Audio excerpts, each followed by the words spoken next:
Is it wrong to try to pick up a girl in a dungeon season 4 episode 3 के पहले scene में हम पिछले हफ्ते का एपिसोड का हम प्रीव्यू को देख सकते हैं और उसी टाइम पर हम बेल को मॉस ह्यूज के साथ फाइट करता हुआ भी देख सकते हैं। तो उसी टाइम पर मॉस ह्यूज एक न्यू अटैक को भी इस्तेमाल कर लेता है जिसकी वजह से चिगुसा को उस अटैक भी लग जाता है। तो उस अटैक की वजह से लुविस और चिगुयासा की बॉडी के अंदर से एक प्लांट भी ग्रो करने लगता है और उसी टाइम पर हम कैसेंड्रा को उन दोनों को ही हील करने के लिए आगे आती हुई भी देख सकते हैं। तो उसके बाद हम दूसरा सीन पर मॉस ह्यूज को एक मॉन्स्टर को मारता हुआ भी देख सकते हैं। तो कुछ देर बाद मॉस ह्यूज लुविस का मेंबर को मारने के लिए भी आगे बढ़ जाता है।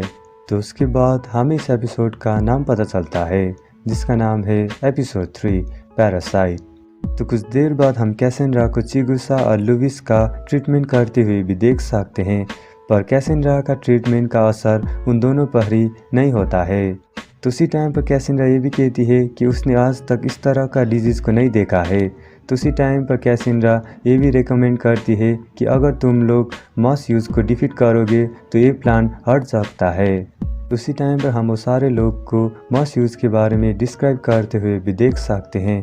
तो उसी टाइम पर हम लिली को अपने ओपिनियन को देती हुई भी देख सकते हैं। तो उसी टाइम पर लिली ये भी कहती है कि मॉस ह्यूज एक इनहेंस स्पीसीज है, तो इसलिए हमें उसके साथ हिडन फाइट नहीं करना चाहिए। और लिली ये भी कहती है कि हमारा सभी क्रू मेंबर का बेनिफिट के लिए हम सरफेस पर रिटर्न जाना होगा।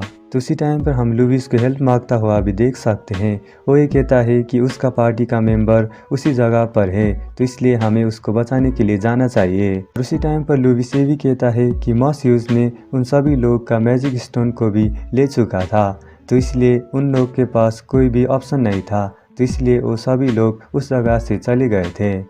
तो लुविस का इन सब बात सुनने के बाद हम वो सारे क्रू मेंबर को लुविस के पार्टी के बारे में डिस्कस करते हुए भी देख सकते हैं। तो उसी टाइम पर हम लिली को अपना ओपिनियन को देती हुई भी देख सकते हैं। और उसी टाइम पर लिली ये भी कहती है कि अगर हम ह्यूज मॉस को डिफीट भी कर लेंगे तो हमारे पास ये प्रूफ नहीं है कि हम उस डिजीज़ को क्योर भी कर सकते हैं।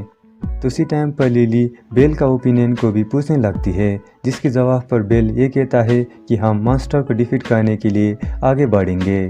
तो उसके बाद हम दूसरा सीन पर सारे लोग को लुविस का पार्टी को बचाने के लिए आगे बढ़ते हुए भी देख सकते हैं। तो उसी टाइम पर हम कैसेंड्रा को चिगुसा को अपने बैग पर बोकते हुए भी देख सकते हैं। तो उसी टाइम पर कैसेंड्रा चिगुसा को माफ़ी भी मांगने लगती है और वो ये भी कहती है कि वो एक अच्छा हीलर नहीं है। तो कुछ देर तक उस डंजन के अंदर चलने के बाद वो सभी लोग लुविस के दोस्तों को भी उस जगह पर मिलते हैं और उसके बाद लुविस ये भी कहता है कि एलेक उस जगह पर नहीं है। उसके बाद हम लिली को सारे क्रू मेंबर को अपनी रोल को बताते हुए भी देख सकते हैं, जहां पर वो ये कहती है कि बेल और आयशा मॉस ह्यूज को डिफीट करने के लिए आगे बढ़ेंगे। और लिली ये भी कहती है कि वेल्फ, मिकोटो और ओका सारे मॉन्स्टर को डिफीट करेंगे और वो लोग एल्फ्स को भी सेव करने के लिए आगे बढ़ेंगे। तो उसी टाइम पर एक मॉन्स्टर एक क्रू मेंबर को अटैक करने के लिए भी आगे बढ़ता है और उसी टाइम पर हम आयशा को उस मॉन्स्टर को डिफीट करते हुए भी देख सकते हैं। तो उसके बाद बेल और आयशा मॉस ह्यूज को डिफीट करने के लिए आगे बढ़ते हैं। तो कुछ देर बाद मॉस ह्यूज लिलिया, कैसेंड्रा और लोग के सामने आ जाता है और ये सब कुछ देखने के बाद बेल उस मॉस ह्यूज को डिफीट करने के लिए आगे बढ़ता है।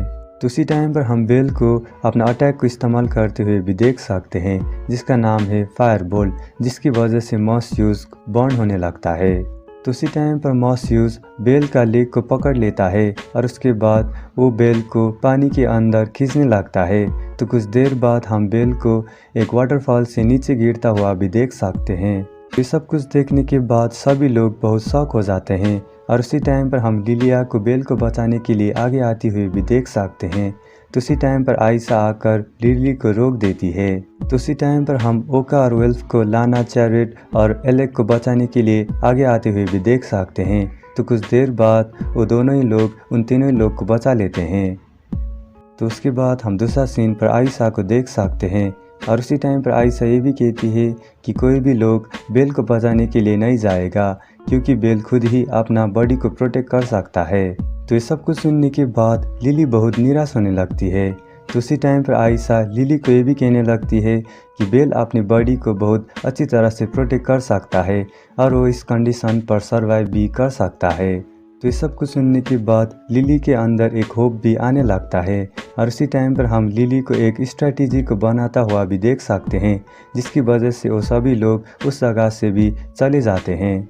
तो उसके बाद हम लिली को सारे क्रू मेंबर को रिस्पॉन्सिबिलिटी देती हुई भी देख सकते हैं। तो उसके बाद वो सभी लोग लिली का रूल को भी फॉलो करने लगते हैं। तो उसके बाद हम दूसरा सीन पर बेल को देख सकते हैं और उसी टाइम पर हम बेल को एक हीलिंग पोर्शन को पीता हुआ भी देख सकते हैं। तो उसी टाइम पर इग्वाजू आकर बेल को अटैक करने लगता है। तो ये सब देखने के बाद बेल बहुत शॉक होने लगता है। तो उसी टाइम पर बेल कवर भी लेने लगता है। तो उसी टाइम पर हम बेल को इग्वाजू को हराने के लिए स्ट्रेटेजी को बनाता हुआ भी देख सकते हैं। तो कुछ देर बाद बेल उन इग्वाजू को हराने के लिए भी आगे बढ़ता है। तो उसके बाद हम दूसरा सीन पर सारे क्रू मेंबर को डंजन पर चलते हुए भी देख सकते हैं। तो कुछ देर बाद वो सभी लोग डर्मिल के पार्टी को भी मिल जाते हैं। तो उसी टाइम पर लुविस को ये भी पता चलता है कि मॉर्सियस ने डर्मिल और उसका पार्टी मेंबर को भी अटैक किया था। तो उसके बाद हम दूसरा सीन पर बेल को इग्वाजू के साथ फाइट करता हुआ भी देख सकते हैं। तो कुछ देर बाद बेल उन सारे इग्वाजू को भी हरा देता है। उसी टाइम पर हम बेल के सामने एक मरमेड को बहुत खुश होती हुई भी देख सकते हैं और मरमेड को अपने सामने देखने के बाद बेल भी बहुत शॉक होने लगता है। तो उसके बाद इस एनिमे का एपिसोड ख़त्म हो जाता है और हमें अगले हफ्ते आने वाला एपिसोड का नाम भी पता चलता है, जिसका नाम है mermaid the girl of water city.